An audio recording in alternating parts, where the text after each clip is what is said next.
Halo teman-teman, selamat datang di channel Regarmong.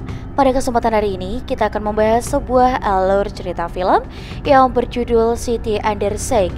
Ya, memang ini bakalan seru banget ya. Nah, sebelum kita lanjut, teman-teman di rumah, kalian jangan lupa untuk like, komen, dan juga subscribe channel ini terlebih dahulu. Langsung aja kita masuk ke dalam alur ceritanya.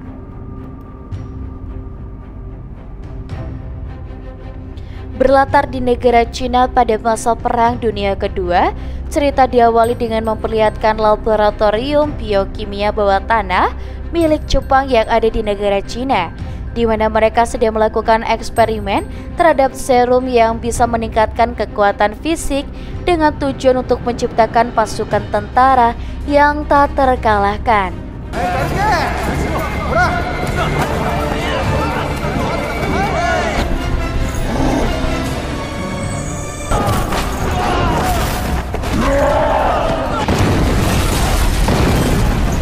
Dan laboratorium Tun terkubur di dalam tanah setelah negara Inggris melakukan serangan, sehingga hanya segelintir orang saja yang tahu tentang lokasi lab rahasia ini.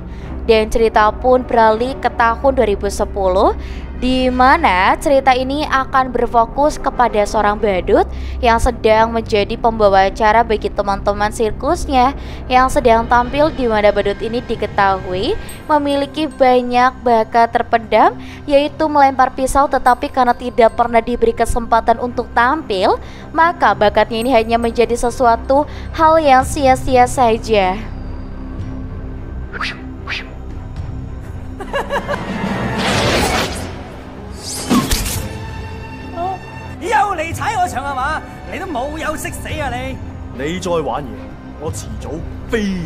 Badut ini bernama Sunny, sang tokoh utama kita sekaligus murid dari seorang guru bela diri yang dipanggil paman yang merupakan pemilik sirkus, di mana saat ini Sunny mengeluh tentang keinginannya untuk ikut tampil seperti senior-senior lainnya.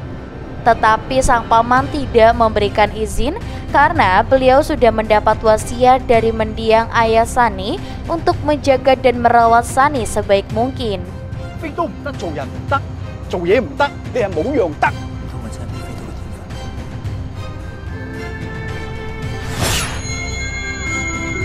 Saat itulah Sunny tak sengaja melihat 5 orang seniornya diam-diam keluar rumah, yang salah satu dari senior tersebut bernama Jang.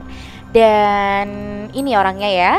Dan keempat rekannya rupanya sedang mengikuti 3 pemburu harta karun yang sedang meledakkan sebuah reruntuhan, di mana Jang dan juga kawan-kawan langsung melumpuhkan ketiga orang tersebut dengan tujuan untuk bisa mendapatkan harta karunnya agar tidak perlu lagi bekerja sebagai pemain sirkus.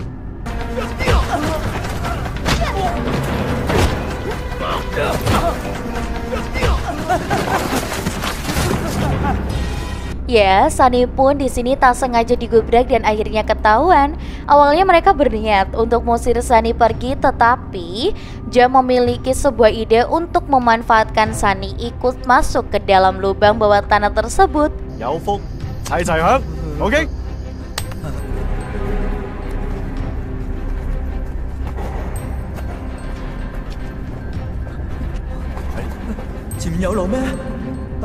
Seperti yang sudah bisa kalian tebak, tempat ini adalah bekas laboratorium biokimia milik Jepang yang terkubur di awal, di mana Sunny dijadikan tumbal untuk membuka sebuah toples yang berisi emas batangan. Yang ketika mereka sudah memastikan toplesnya aman, Jang pun menyuruh satu temannya untuk melenyapkan nyawa Sunny di tempat lain.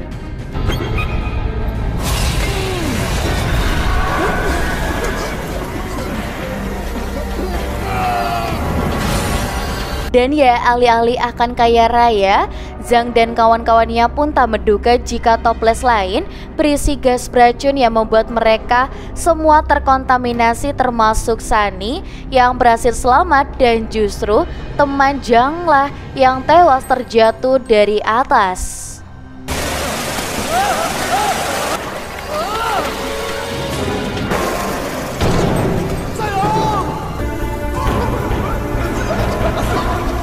Bukannya kaya, mereka justru malah mengalami muntah-muntah disertai sakit luar biasa. Di mana Sunny sendiri tak sengaja jatuh ke atas perahu yang di sini membawanya kembali ke Hong Kong.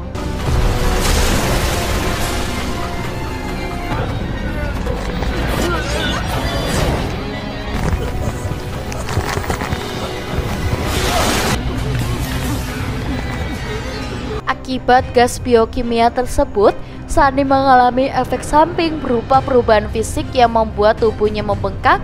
Yang karena merasakan lapar luar biasa, Sunny pun memakan isan asin milik nelayan hingga akhirnya dia lari ke jalanan setelah dituju pencuri oleh para pelayan yang ada di sana.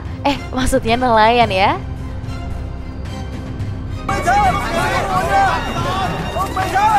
Disitulah Sunny tak sengaja bertemu dengan seorang wanita bernama Angel, tidak pakai karamoy. Ini parasnya yang meminta tolong Sunny untuk mengganti bannya yang bocor. Dengan imbalan akan memberikan tumpangan untuk Sunny bisa pulang ke tempat tinggalnya.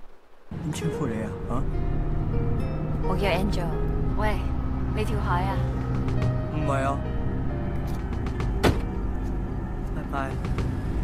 Tiba di sanggar yang menjadi tempat para sikur melakukan latihan, Sunny pun langsung memutuskan untuk tidur di atas kasur tanpa sadar jika tubuhnya merembes mengeluarkan air layaknya spons, di mana pada saat yang bersamaan kita akan melihat Zhang dan 3 temannya sedang melakukan kejahatan, yaitu merampok uang dan perhiasan yang ternyata gas biokimia beracun tersebut membuat mereka berempat, termasuk Sunny ini mengalami mutasi yang membuat tubuh mereka memiliki kekuatan di atas rata-rata manusia normal. 可怀疑硬物撞击受伤。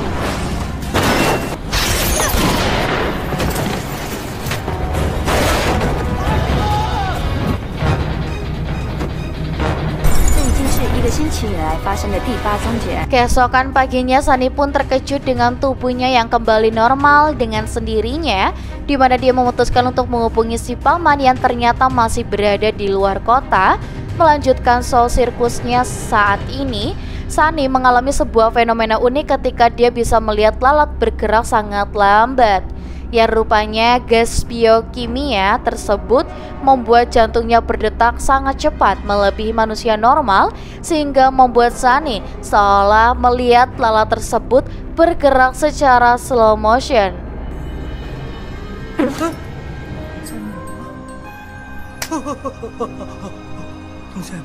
Tepat saat Sunny mencari makan di luar, terjadi sebuah peristiwa penyanderaan oleh seorang penjahat yang terhadap seorang nasabah bank, di mana para polisi kesulitan untuk menumbangkannya karena si penjahat ini terus memegangi Sandra dengan erat. Pun posisinya cukup sulit untuk sniper bisa menembak tepat sasaran.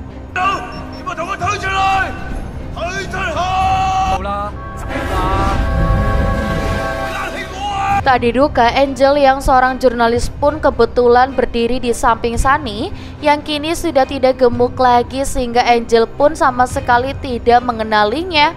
Situasi pun berubah menjadi mencekam ketika si penjahat benar-benar merasa terpojok dan nekat akan menarik pelatuknya. Namun Sunny yang kini bisa melihat dari jarak ratusan meter pun mampu melihat dengan jelas gerakan tersebut, sehingga dia mengambil sebatang bambu kecil dan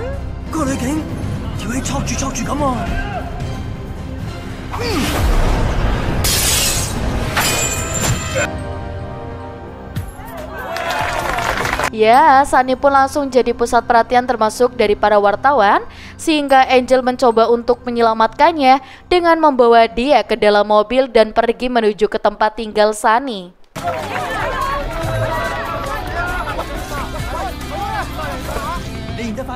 Di sisi lain, kita akan melihat Sang yang tidak mengalami mutasi kekuatan dan ketahanan tubuh, melainkan merubah fisiknya menjadi seperti monster, sehingga dia dan kawan-kawan menyandera beberapa ilmuwan untuk menciptakan obat penawar demi mengembalikan fisik mereka menjadi normal kembali.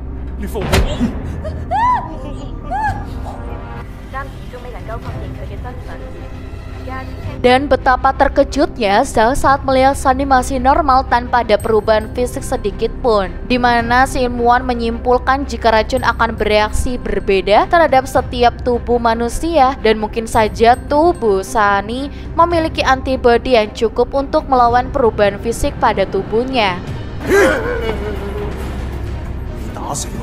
Zhang dan kawan-kawannya pun langsung pergi ke tempat latihan mereka yang di situ kebetulan ada Sunny dan juga Angel yang baru tiba setelah bersembunyi dari kejaran wartawan, di mana Zhang benar-benar dibuat terkejut dengan perubahan Sunny yang bisa bergerak sangat cepat melebihi kecepatan mereka semua.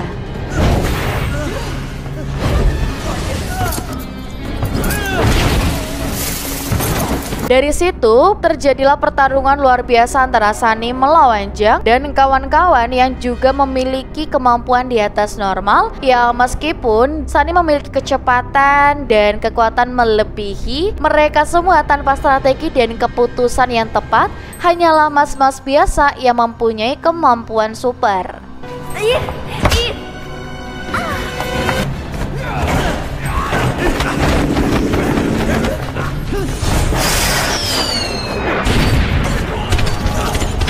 Dan ya muncullah dua orang agen khusus, kita panggil saja Samsul dan Julie, layaknya FBI yang menangani kasus spesial, dan mereka diutus untuk mengusut masalah ini agar tidak timbul kekhawatiran pada masyarakat.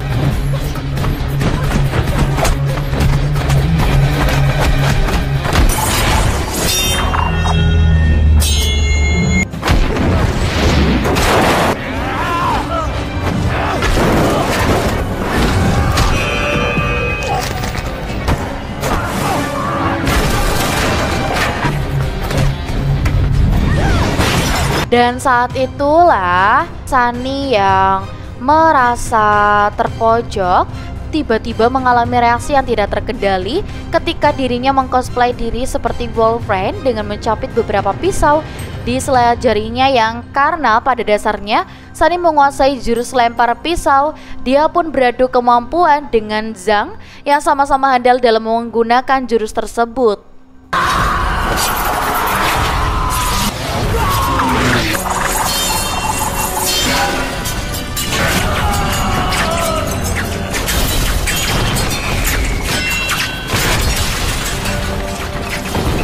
Selesai dengan keributan tersebut, Zhang dan kawan-kawan berhasil kabur entah kemana, sementara Sunny dibawa oleh Samsul dan Julie untuk dirawat di fasilitas khusus milik pemerintah. Dan dokter yang menanganinya pun mengkonfirmasi jika dalam tubuhnya terdapat zat tertentu semacam racun yang membuat tubuhnya dan fisiknya di sini meningkat. Tapi anehnya racun tersebut tidak sampai mempengaruhi jaringan otot maupun organ tubuhnya, sehingga dokter menyimpulkan jika Sunny memang terlahir dengan genetik yang luar biasa.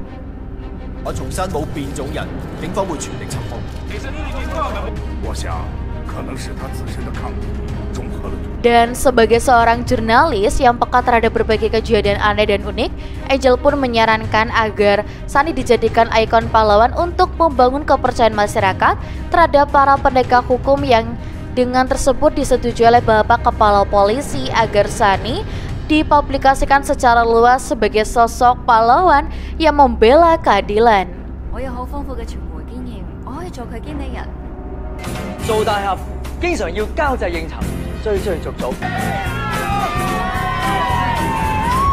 Dalam sekejap, Sunny menjadi sosok yang sangat terkenal di Hong Kong. Ya meski tujuan utamanya adalah untuk menjadi ikon pahlawan dalam meningkatkan kepercayaan terhadap para penegak hukum, nyatanya Sunny hanya dijadikan sebagai penghasil cuan oleh Angel dan perusahaannya dengan membintangi banyak sekali iklan yang sebenarnya tidak ada hubungannya dengan sifat kepahlawanan. Go go go go go go!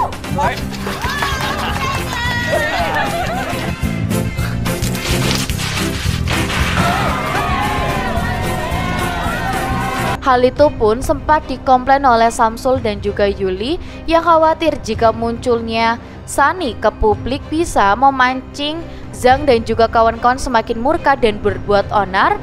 Yang benar saja Di saat Sunny sedang sibuk melakukan aktivitas sebagai selebriti, Zhang dan teman-temannya pun mengalami revolusi yang sangat pesat, terbukti dari wajah dan tubuhnya yang bukan seperti manusia lagi.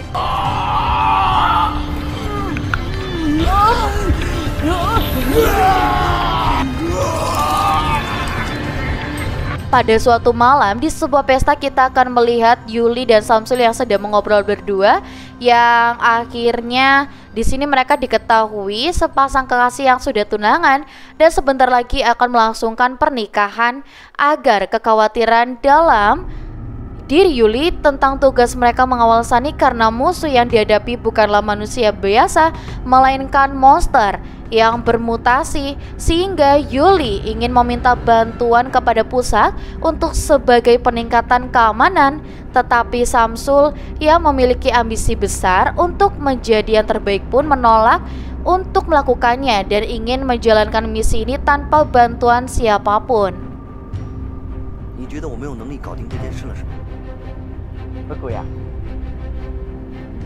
Suatu hari ketika Sunny sedang syuting di studio, muncullah Zhang dan kawan-kawan yang bermaksud untuk meminum darah Sunny yang dianggap menjadi penawar akan mutasi yang mereka alami, di mana Zhang juga ingin merebut popularitas dari Sunny termasuk perhatian si Angel yang diam-diam ternyata si Zhang ini juga sudah lama ngefans dan jatuh cinta kepada Angel.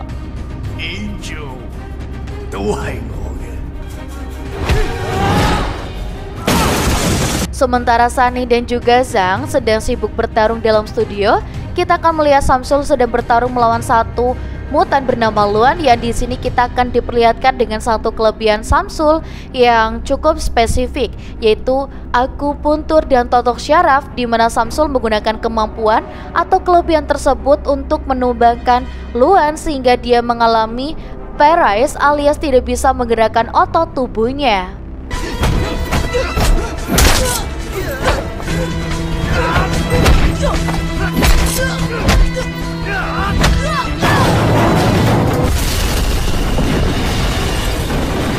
Setelah Luan mati, kita akan kembali kepada Sunny yang dibuat kewalahan hingga akhirnya Sang bisa berhasil menggigit dan menyedot darah Sunny. Tapi nampaknya darahnya bukanlah sebuah obat untuk menghentikan mutasi yang dialami, melainkan DNA-nya lah yang menjadi faktor kenapa Sunny bisa kuat melawan racun biokimia yang ada di dalam tubuhnya.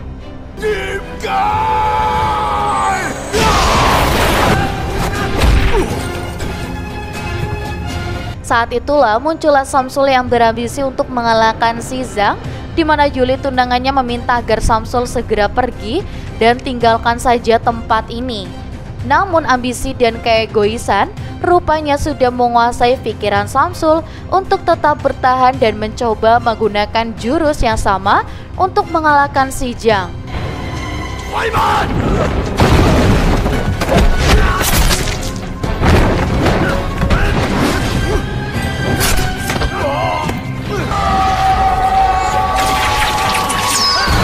Dan ya, mereka pun dibuat kewalahan oleh Zhang yang kini semakin kuat setelah mengalami evolusi tahap ketiga yang karena Yuli dan Sunny terluka parah, Samsul pun terpaksa menyerah dan segera membawa mereka berdua pergi dari tempat tersebut.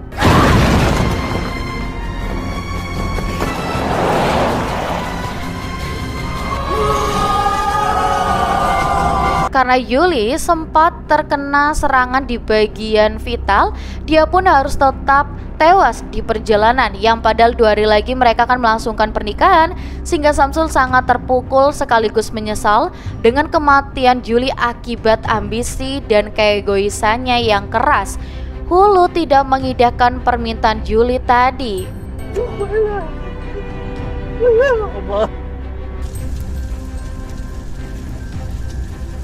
Berlokasi di sebuah gubuk di pinggir danau, Samsul pun mengobati Sunny dengan metode akupuntur yang ketika Sunny sudah pulih, Samsul berniat untuk mengajari Sunny mengendalikan dan meningkatkan kekuatannya, karena hanya dialah satu-satunya orang yang bisa mengalahkan Zhang yang kini sudah menjadi monster.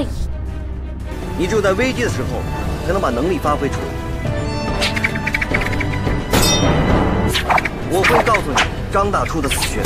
Tepat saat Sunny sedang melatih kemampuan dan jurus lemparan pisaunya, Zhang kini semakin brutal dengan menimbulkan kerusakan di berbagai penjuru kota. Dirasa uang bisa membuatnya kembali normal. Faktanya, Zhang memiliki masa depan yang suram akibat fisiknya yang sudah tidak bisa diterima oleh masyarakat umum.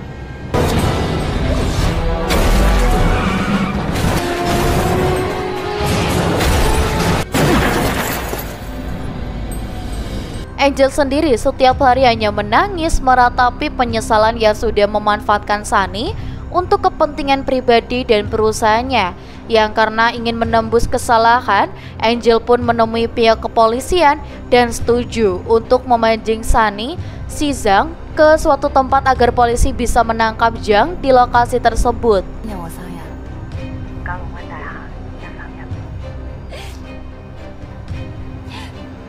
Berlokasi di sebuah gedung apartemen, terlihat para polisi sudah siap di posisinya masing-masing tanpa tahu jika masih ada satu mutan sahabatnya Zhang yang langsung membunuh mereka semua, di mana Zhang sendiri masuk begitu saja ke kamar apartemennya, menumbangkan dua penjaga dan langsung mengajak Angel untuk hidup berdua bersamanya.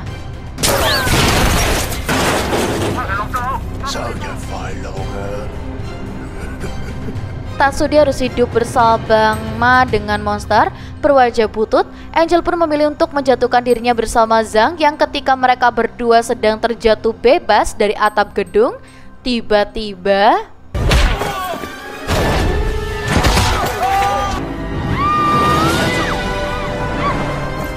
ya, Angel pun terkejut dengan Sunny yang ternyata masih hidup, di mana di sini Zhang berhasil menangkap Angel dan membawanya pergi dari sana, sementara Samsul tengah sibuk mengurusi satu mutan yang membabi buta menyerang para polisi yang masih berada di dalam gedung.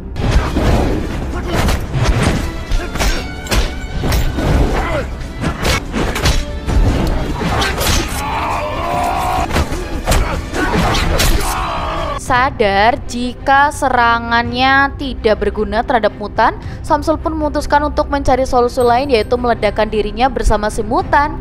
Yang hal ini dia lakukan sebagai bentuk pengorbanan agar kematian Julie tunangannya tidak sia-sia.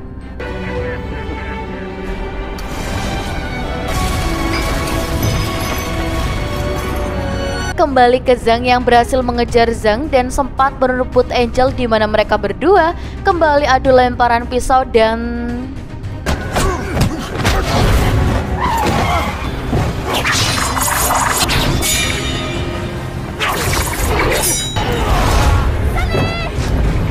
tak ingin hanya berdiam diri saja, Angel pun mengendarai sebuah truk besar dan mencoba menabrak si Zhang, tapi masih belum berhasil untuk membunuhnya.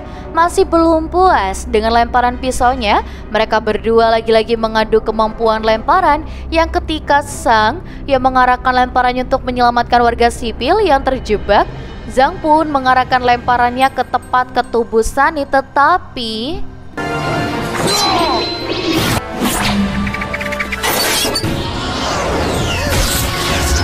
ya, betapa sedihnya dan marahnya Sunny saat mengetahui jika Angel nekat berkorban untuk nyawanya, yang karena sudah tidak memiliki pisau lagi, Sunny pun mengambil sepotong pecahan kaca yang cukup besar dan melemparkan tepat saat Zhang mengalungkan pisaunya.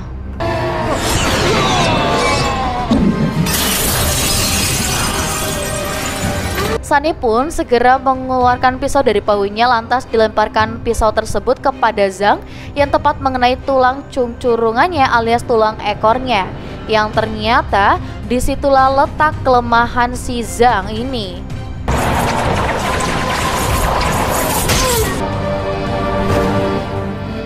Setelah semua berakhir, Sunny pun kembali memeluk Angel yang ternyata masih hidup, di mana mereka berdua diketahui menikah 2 minggu sejak kejadian ini, tetapi keduanya dilaporkan tewas di apartemennya karena salah posisi tidur. Dan alur ceritanya tamat. endingnya cukup membanggongkan ya. Berfokus kepada sosok Angel yang memanfaatkan Sunny dan Samsul yang lebih mementingkan ambisi ketimbang orang yang peduli terhadapnya. Bahwa jika seseorang masih baik terhadap kalian, jangan kalian memanfaatkan kebaikannya hingga kalian lupa untuk memahaminya. Karena jika dia sudah lelah dengan sikap tidak baik kalian, jangankan untuk menolong, menoleh saja dia tidak akan sudi. Ingat, jadilah pribadi yang bermanfaat untuk orang lain, bukan pribadi yang memanfaatkan orang lain. Dan buat teman-teman di rumah, kalian jangan lupa untuk like, komen, dan juga subscribe channel YouTube dari Regarmong. Dan kita akan bertemu kembali di video selanjutnya. Sampai jumpa.